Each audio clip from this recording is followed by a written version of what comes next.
आजकल अली अमीन गंडापुर सर बड़ी बड़ी धमकियां देते हैं और उनकी जो बगावतों वाला स्टाइल होता है, किसी को उड़ाने की बात करते हैं, किसी को पकड़ने की बात करते हैं, किसी को गिराने की बात करते हैं।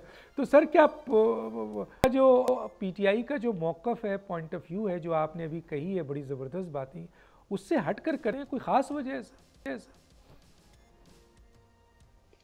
पीटीआई का मौक़िफ़ पाकिस्तान तहरीक इंसाफ के सिटिंग चेयरमैन बैरिस्टर गौहर देते हैं और उसकी तर्जुमानी और वो फैसला साफ करते हैं जो सेक्टर इंफॉर्मेशन है। बाकी हम जैसे लोग जो पुराने वर्कर हैं, हम किसी हद तक तर्जुमानी कर सकते हैं, लेकिन ऑफिशियल डेजिग्नेशन मेरे पास भी नहीं है।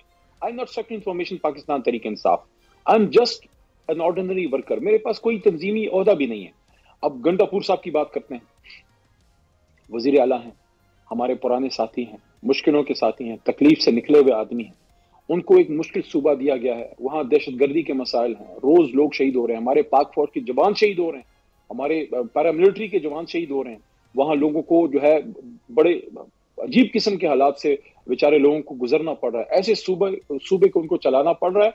मरकज में ऐसी हुकूमत है जो उनसे मुलाकात तो कर लेती है, लेकिन उनको महसूलात नहीं देती, उनको बिजली के लोड शेडिंग में कोई रिलीफ नहीं देती, उनको जो बिजली के महसूलात है वो नहीं देती। उनको तो धमकी देंगे आप? डॉक्टर दानिश साहब धमकी नहीं, धमकी नहीं,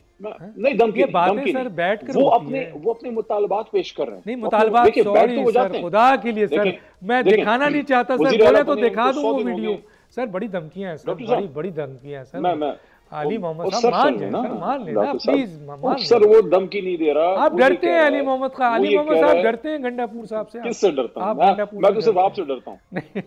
वजीर आला है सर, केपीके में, आप केपीके में रहते हैं, मैंने उससे क्या डरना है? सब्सक्राइब करें और बेल दबाएं ताकि कोई खबर रह न जाए।